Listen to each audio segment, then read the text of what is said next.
Ողջույն, STEM News-ում այսօր զրուցելու է Գիտությունների ազգային ակադեմիայի էկոլոգանոոսֆերային հետազոտությունների կենտրոնի տնօրեն Լիլիթ Սահակյանի հետ։ Բարև ձեզ։ Բարև ձեզ։ Կպատմեք, երբ եւ ինչ նպատակով է ստեղծվել էկոկենտրոնը եւ այսօր ինչ գլխավոր նպատակ եւ առաքելություն ունի։ Իրականում էկոկենտրոնը ստեղծվել է 1989 թվականին Երևան Գիտությունների ազգային ակադեմիայի Երկրաբանության ինստիտուտի շրջանակներում որպես տեխնոգենեզի լաբորատորիա,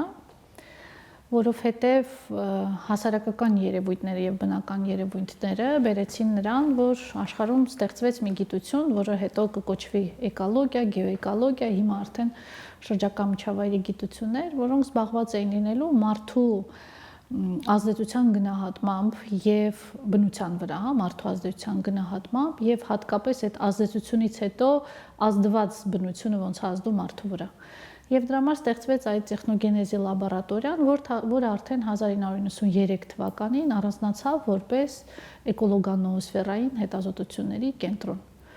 Մեր հիմնադիր տնօրենը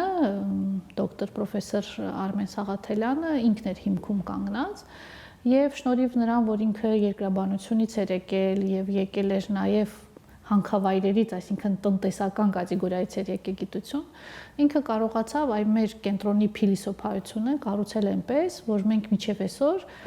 արդեն 30 տարուց ավել աշխատում ենք իր ստեղծած փիլիսոփայությամբ եւ այդ փիլիսոփայությունը արդիական է ոչ միայն Հայաստանի, այլ նաեւ աշխարհի համար։ Եվ այդ առաքելությունը փիլիսոփայությունից բխող հենց կայանում է նրանում, որ մենք փորձում ենք միջազգային մակարդակի գիտություն եւ կրթություն իրականացնել շրջակա միջավայրի, սննդի անվտանգության, հետագայում արդեն նոր ուղղություն եւ գյուղատնտեսության շրջանակներում, օգտագործելով աշխարհում ընդունված միջազգային մեթոդներ եւ իրականացնելով հետազոտություն, որը որ արդիական է մեր կյանքի մասին է, հա, այն ինչ մենք շնչում ենք, այն հողի վրա որ մենք քայլում ենք, այն ինչ որ մենք ուտում ենք, այսինքն շատ կիրառական հիմքեր ունեցող, բայց իր հիմքում ամենահիմքում ֆունդամենտալ հետազոտություններ ունեցող ուղղություն ունի մեր կենտրոնը։ Եվ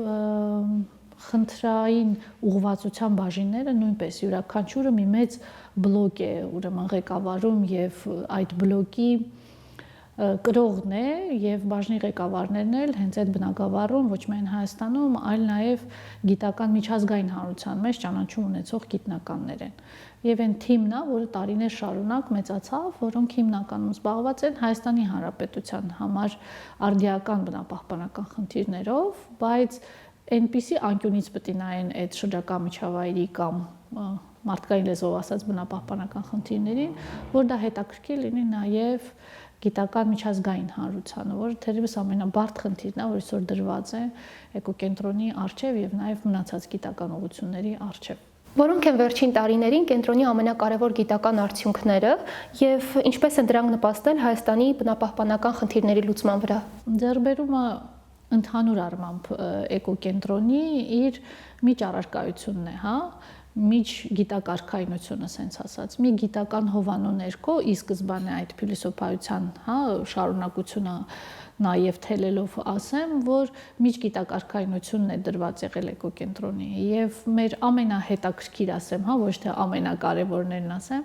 ամենահետաքրքիր ձեռքբերումները միշտ լինում է այդ մի քանի գիտական դիսցիպլինաների շփման գոտում եւ մենք էլ քանի որ շատ տենց թիմային փիլիսոփայությամբ ստեղծված կենտրոն ենք եւ այդպես էլ փորձում ենք պահել մեր ուսուցչի դրած բարքերով եւ մշակույթով sense ասած դրա համար մենք շատ հաճախ սիրում ենք իրար հետ համագործակցել կենտրոնի ներսում եւ ամենահետաքրքիր գիտական հետազոտությունները նաեւ հետո արդյունքները գալիս են այդ միջառարկայական հետազոտություններով լինի օրինակ որը շատ երկրներում տարբեր ինստիտուտներ են, հա, աշխատում դրա վրա, օրինակ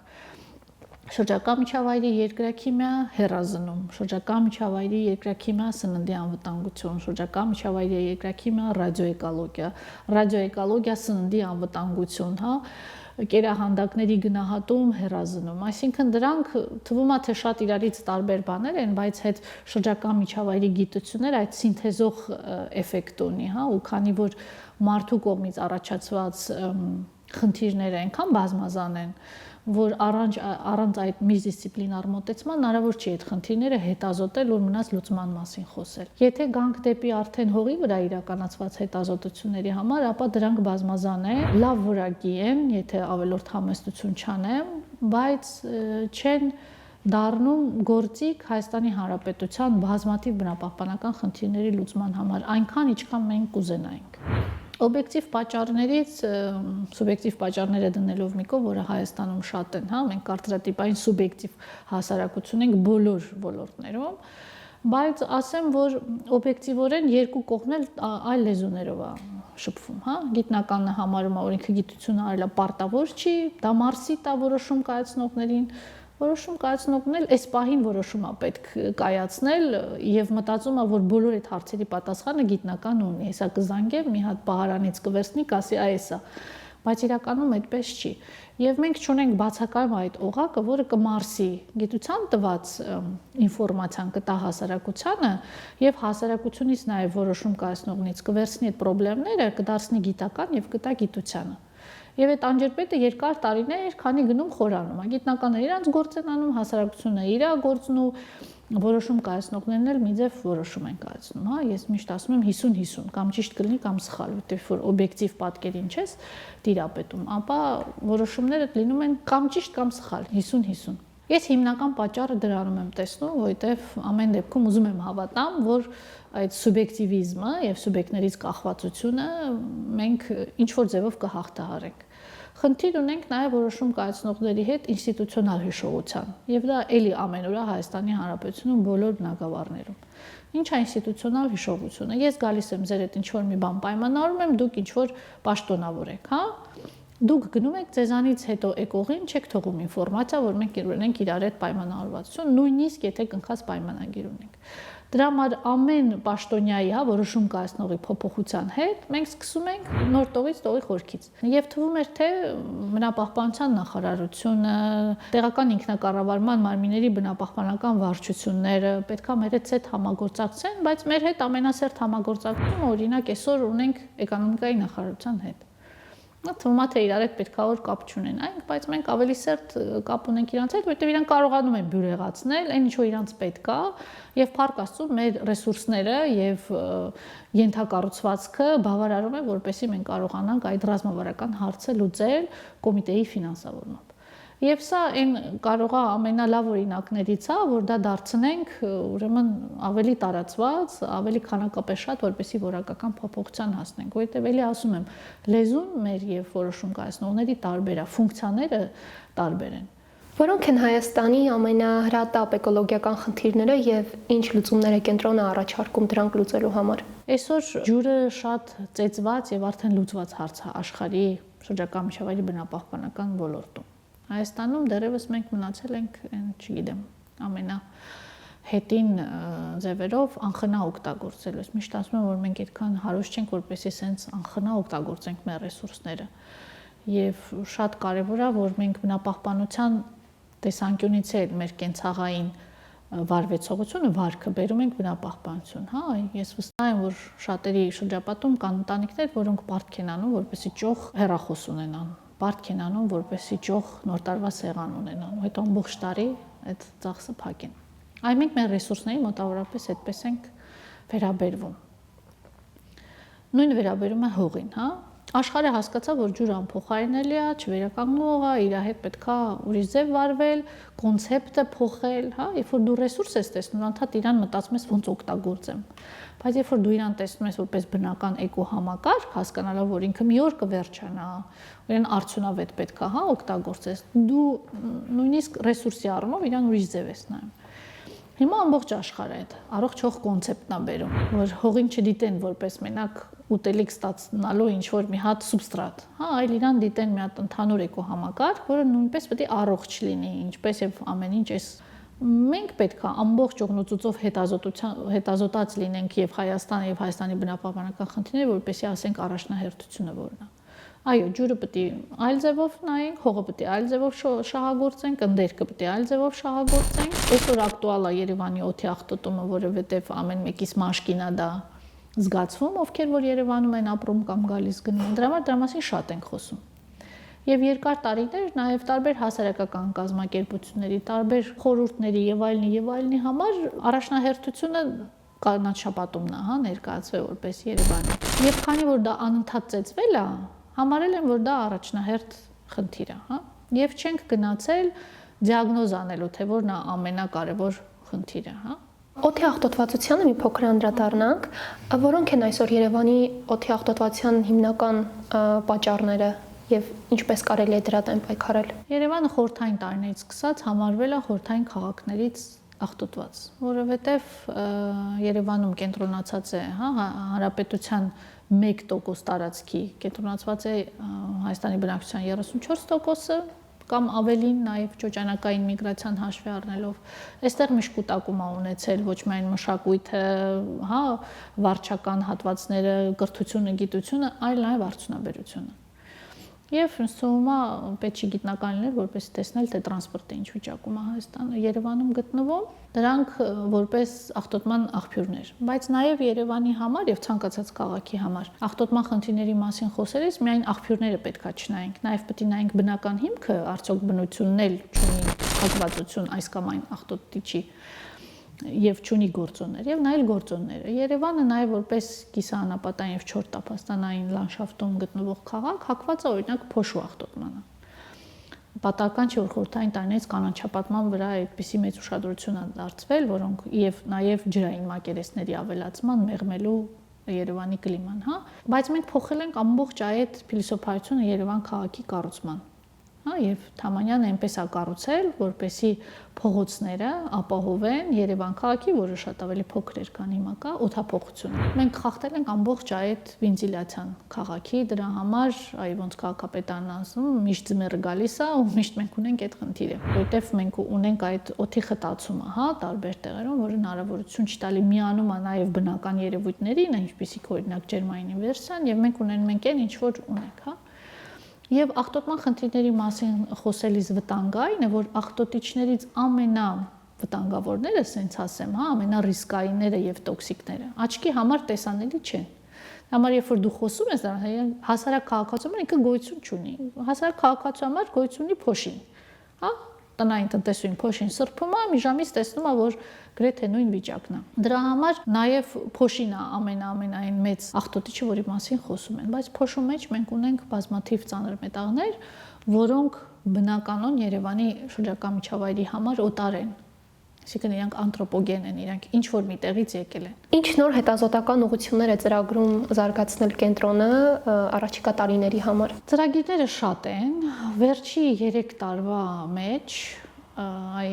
բարձրագույն կրթության եւ գիտության կոմիտեի նոր դրամաշնորհների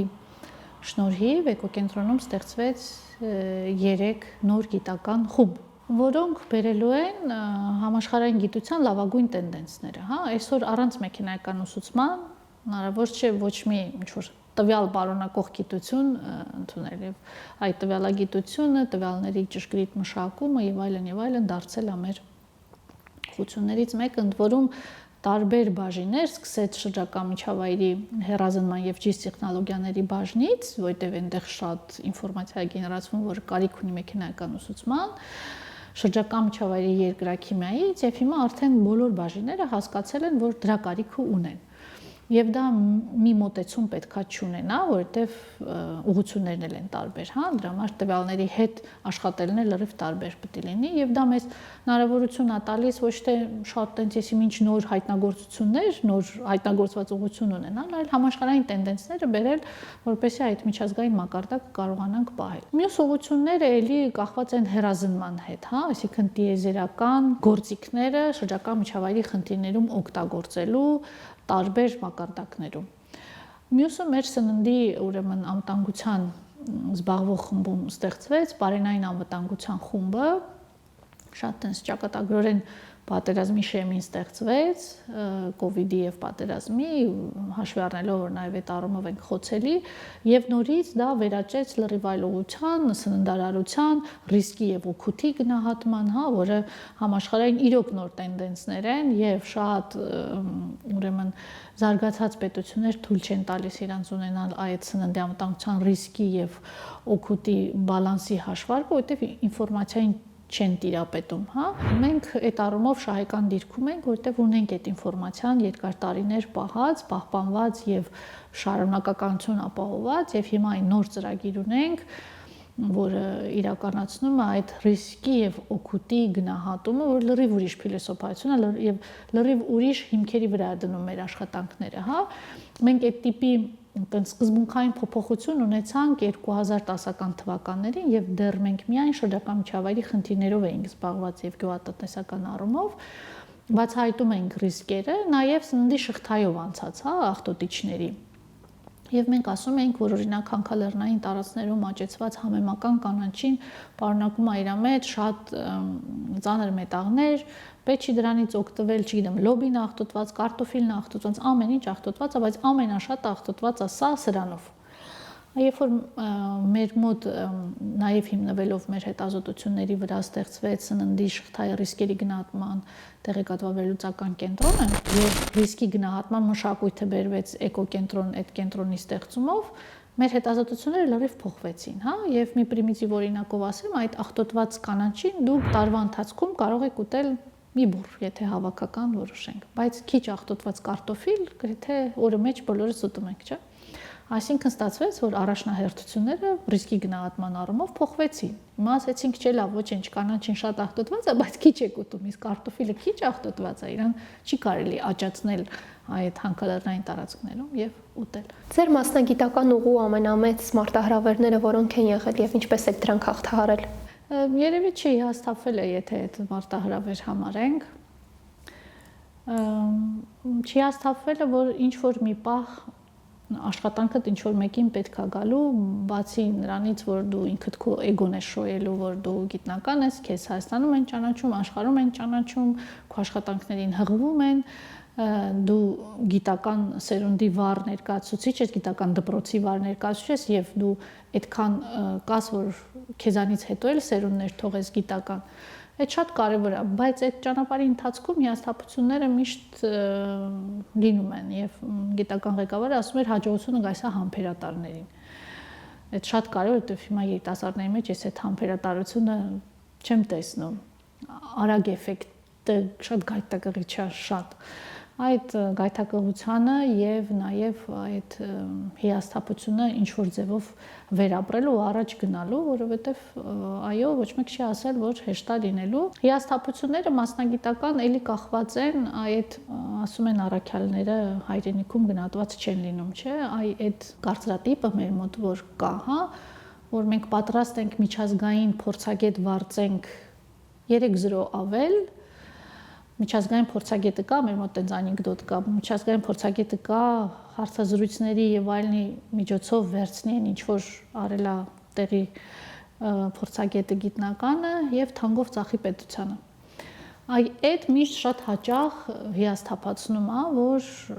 մենք մեր ռեսուրսները չենք կարողանում գնահատել, որի համար մենակ չգնահատողը մեղավոր չի կարող, մենք էլ ենք մեղավոր, որ այնպես չենք ներկայացրել մեզ, որ գնահատեն։ Ձեր գիտական աշխատանքում որն է ամենահետաքրքիրը եւ ոգեշնչողը։ Շատ հիմա սիրում եմ այս պահին համարում եմ առաքելությունս, այ մեր գիտական ազգային դպրոցը պահպանելով, որովհետեւ մի պահ լճացում էր գնացել եւ տենց առանձնապես ցանկություն չկար երիտասարդների մոտ հետազոտական աշխատանք անելու, պաշտպանելու եւ այլն, որովհետեւ առանց դրա էլ իրանք իրենց գիտությունը անում էին, անիմաստ էին համարում դա,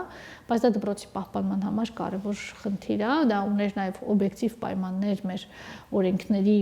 ոչ ճկուն լինելու հետ կապված, դու չես կարողանում նոր մասնագիտություն դե յուրե ֆիքսել Հայաստանի Հանրապետությունում։ Եվ դրա հետ կապված խնդիրներ էր առաջացել, հիմա ինչ որ ձևով լուծել ենք եւ հերթով այն սերունդը, որ վաղուց պիտի պաշտպանած լիներ իր տեխնացուականները, հիմա սենց հերթով գնում ենք 3 ամիսը մեկ հուսամ այն ինչ որ այս տարի պլանավորել ենք կկարողանանք իրականացնել, որովհետև մեր հետազոտություններն էլ թանկ հաճույք են, էժան չեն։ Բայց ես շեղվեցի ձեր հարցից եւ ասեմ, որ ընդհանուր առմամբ բոլոր հետազոտությունները ես սիրում եմ, եթե ես այդ հետազոտության մեջ կամ հատկապես շատ եմ սիրում։ Իսկ հիմա ավելի շատ ուրախանում եմ մեր տեսնելով, թե մեր ստորաբաժանումները, ես էլ եմ ժամանակին ստորաբաժանման ղեկավար եղել, ինչքան ինքնաբավ են ու ինչքան արագ զարգացող են ու որ ամենակարևորն է, ինչքան են իրան կարողանում նորը բերել ու մարսել շուտ։ Այդ շատ դժվար գործողությունը նորը բերել, մարսել, այսինքն մեր թիմը հակված է նորը կլանելու եւ գեներացնելու նաեւ նորը դրանով, հա, ու դա շատ կարեւոր է հետազոտության մեջ, որ մենք անընդհատ աճում ենք, նույն բանը չենք անում, անընդհատ աճում ենք, դա շատ կարեւոր է, դա նաեւ մի քիչ առնացրեց նաեւ այդ ֆինանսական շարժը, որ այսօր մենք գիտության մեջ ունենք, նոր սարքավորումներ գնեցինք, որը որ ադմինիստրատիվ առումով լիք խնդիրներ առաջացնում, բայց որպես գիտ աշխատող, իսկի մեջ անդադ երկուսը կռվում են որպես գիտաշխատող իհարկե շատ հավես է եւ երբ որ նոր սարք ունես նոր կադր պետք է ունենաս այդ նոր կադրին պետք է սարքես հա ստեղծես իրան մեծացնես դարձնես նոր կադր այսինքն այդ դինամիկան ես ուրախ եմ որ մեր կենտրոնում տենց գիտական փոքրիկ ընտանիքում ստացվում է ու մեր ղեկավարի Սաղաթելյանի գիտական դպրոցի են վառ կարկառուն դեմքերը հիմա ամեն մեկը մի բաժին է ղեկավարում իրենք կարողանում են այդ ոչ միայն հին մշակույթը պահել ավանդույթները այդ ոգին այդ մշակույթի տարբեր հետաքրքիր տարրերը այլ նաև նորը բերեն ու շատ ուրախալի է հիմա այդ եմ սիրում ու փորձում եմ հասկանալ որտեղ հա մակրոմենեջմենտ պետք է անեմ որտեղ միկրոմենեջմենտ պետք է անեմ արդեն չգիտեմ ավելի շատ մտել եմ կառավարման արևմտյան մեթոդները հասկանալու որտեղ մեր մոտ ոչ մեկ քեզ կառավարիչ չի դարձնում մեկ էլ հոբ դու դառնում ես բաժնի ղեկավար մեկ էլ հոբ դու դառնում ես փոխտնօրեն, մեկ է հոբ դու դառար տնօրեն, ասեն ոչ մեկ, հա, իմ բախտը բերել է, իմ ղեկավարը սենց 20 տարի իր հետ մեծացել եմ, սենց ասած, ինչ ինքը գիտեր, ինձ փոխանցել է, հա, բայց այսօր 21-րդ դարում մենք լրիվ ուրիշ աշխարհում ենք գտնվում։ Երբ կրթություն ստացա այս վերջերս մի միջազգային դպրոցում, Մատենայում, հասկացա, որ այն երևույթները, որ իրանք բացատրում են, մեր պետական համակարգում չկա։ Որպես ինստիտուտի տնօրեն եւ կադրերը դու պետքա որոշես եւ հա HR չունես, sense ասած, որով պետք է զբաղվի, հոգեբանորեն վերլուծի եւ այլն։ Այդ ամեն ինչ անում է տնօրենը։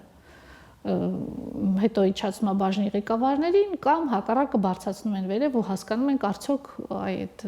կադրը կկարողանա գիտական միջավայրում որտեղ հիմա ավելի շատ այդ մասն եմ հետազոտում, հա,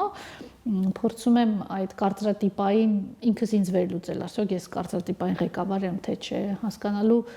ղեկավարի եւ մենեջերի տարբերությունը, հա, այսինքն այդ էլ երբ որ արդեն գիտության մեջ դու սովոր ես, որ անդադ շոբան պետք է հետազոտես։ Հիմա հետազոտում եմ ոնց պետքա լինի կառավարիչը, որ էկոկենտրոնը, նաև ես էլ շատ հաճախ, մենք դպրոցականների հետ ենք շատ աշխատում։ Մենք ունենք ՅՈՒՆԵՍԿՕ-ի ամբիոն, որը կոչվում է կրթություն հանուն կայուն զարգացման, որի հիմնական առաքելությունն է դպրոցականների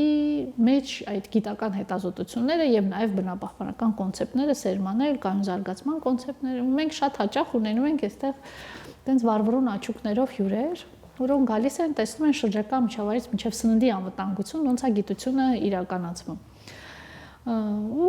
շաբաթ չունենք, որ տենց հյուրեր չունենանք ու շատ լավ է ու քանի գնում է տարիք ենքան իջնում աչնակ մենք չենք խրախուսում որ փոքր տարիքի երեխաները կան, բայց ամեն դեպքում հայտերը կան նաև փոքր մանկապարտեզից սկսած մինչև ուրեմն մեծեր, բացի որ նաև պրակտիկա են անցնում ուսանողները։ Ես այդ հատվածն եմ սիրում, հա, կրթական հատվածը, որովհետև երևի կյանքում տենց պահ կա, որ հագենում ես ինչ որ ինֆորմացիա, կարիք ունես կիսվելու, եթե կիսվող մարդ ես, եթե չէ, մեջդ կպահես, հետդ կտանես այն աշխարհ։ Ես կիսվող մարդ եմ, դրա համար հիմա այդ ինչ որ կուտակել եմ, նաև փորձում եմ կիսել։